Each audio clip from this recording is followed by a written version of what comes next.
বৌমা, স্বামী স্ত্রী হচ্ছে রুটি আর সবজির মতন। ঠিক কইছেন আম্মা, আপনার পোলা হইলো রুটি আর আমি হইলাম সবজি। হ্যাঁ, যদি এক একদিন রুটির সাথে এক এক রকম সবজি হতো খুব ভালো হতো। আইসা আম্মা, যখন আমি এই বাড়িতে নতুন নতুন বউ হয়ে আসলাম, আপনি না আমার পাগলের মতো ভালোবাসতেন, এখন ভালোবাসেন না কে? বৌমা, এখন আমি সুস্থ হয়ে গেছি গে। ও মামা, আমাকে বিয়ে দাও না মা। না রে, বিয়ে দেব না, জীবনটা পুরো নষ্ট হয়ে যাবে। কেন মা, তুমিও তো বিয়ে করেছো। আরে আমি তোর কথা বলছি না, তোকে যে বিয়ে করবে তার জীবনটাই নষ্ট হয়ে যাবে। আমি পারি না। আসলে সুখে থাকতে বেশি কিছু লাগে না, কিন্তু কতটা সুখে আছি এটা সবাইকে দেখানোর জন্য অনেক খরচ হয়। বাড়ি লাগে, গাড়ি লাগে, ডাইনিং টেবিল লাগে, সোফা লাগে, এসি লাগে, এসি, ভালো ভালো খাবার খাওয়া লাগে। খালি ভালো ভালো খাবার খেলে হয় না, এগুলার আবার ছবি তুলে ফেসবুকে আপলোড করা লাগে। এগুলোর ছবি তোলার জন্য করে আবার আইফোন কেনা লাগে, মানে প্রচুর খরচ। আবার মাঝে মধ্যে ভ্রমণে যাওয়া লাগে, থাইল্যান্ড, সুইজারল্যান্ড, কানাডা, মানে খরচ আর খরচ। এত টাকা খরচ করার থেকে আমার মনে হয় যে দুঃখে থাকা ভালো আছে।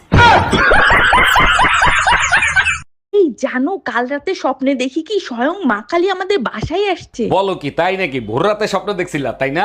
1 মিনিট, স্বপ্ন দেখছি আমি, ভোর রাতে স্বপ্ন দেখছি, সেটা তুমি কি করে জানলা? আরে বোকা, ভোরের স্বপ্ন সত্যি হয় তো তাই। ওই দেখো তোমার মা আসতেছে। এই সুমা, রাতে রেডি হয়ে থাকো, তোমারে নিয়ে কালী পূজা দেখতে যাব। আমি যাব না, তুমি যাও। মা কালীর দর্শন আমি সকালেই করছি। সকালে তো তুমি বাসায় ছিলা, তাহলে মা কালী দর্শন কখন করলা? আরে বাবা, সকালে যখন তোমার মা আর বোন আসছে তখন। এই রুম্পা, কই তুমি? তোমার ফোনে পাওয়ার হাউস দিয়ে ফোন দিছে। পাওয়ার হাউস দিয়ে আমারে ফোন দিছে? পাওয়ার হাউস দিয়ে আমারে ফোন দিবে কেন? হয়তো তোমার চার্জ শেষ হয়ে গেছে, তার জন্য ফোন দিছে। নাও কথা বলো। হ্যালো, কেমন আছিস মা? জামাই বাবাজি কেমন আছে? গ্রাম আর শহরের মহিলাদের মধ্যে পার্থক্য কি রে? শহরের মহিলারা 3 বেলা ভাত খাবো, নিজের বিছানায় শুয়ে ঘুম পারবো, কেরা কি করলো এসব দেখার টাইম নেই। আর গ্রামের মহিলাদের? আর গ্রামের মহিলারা দরকার পড়ে 1 বেলা ভাত কম খাবো, কিন্তু কে কি করলো না করলো সবকিছু তার মুখস্থ থাকতে হবে। ইভেন এই কথাগুলো গিয়ে আরেক বাড়ির মানুষকে লাগাতে হবে তার। আচ্ছা শোনো না, আজকে না খাসির বিরিয়ানি খাইতে ইচ্ছা করতেছে। খাসির বিরিয়ানি রান্না করবা? আমার বউ খাসির বিরিয়ানি খাইতে চাইছে আর আমি রান্না করব না? অবশ্যই রান্না করব। আমি ধন্য তোমার মতো স্বামী পেয়ে। সপ্তাহে 1 দিন ছুটি পাও, তাও আমারে রান্না করে খাওয়াও। সারা সপ্তাহ যেমন তেমন, সপ্তাহে 1 দিন ভালো কিছু খাওয়ার ইচ্ছা তো আমারও করে, তাই না? এই শুনছো?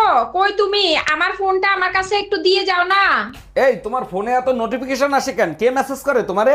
সকালে একটা ছবি পোস্ট করছিলাম, সবাই কমেন্ট করতেছে কি খাইয়া এত সুন্দর হইলি। উত্তর দিয়ে দাও, সকালে স্বামীর মাথা খাই, সারাদিন স্বামীর রক্ত খাই। অরুণ ভাই, আপনার হাত ভাঙার খবর শুনে আর থাকতে পারলাম না, তাই তাড়াতাড়ি দেখতে আসলাম। তারপর বলেন কত টাকা খরচ হয়েছে? ভাবি, এ পর্যন্ত 50,000-এর উপরে খরচ হয়েছে, আরো হইতে পারে। বলেন কি অরুণ ভাই, 50,000 টাকা খরচ হয় কি করে? বড় জোর 10,000 টাকা খরচ হইতে পারে। ওষুধপত্র দিয়ে 10,000-ই খরচ হয়েছে, বাকি 40,000 আপনারা যারা আমারে দেখতে আসছেন তাদের চা নাস্তার পিছনে খরচ হয়েছে।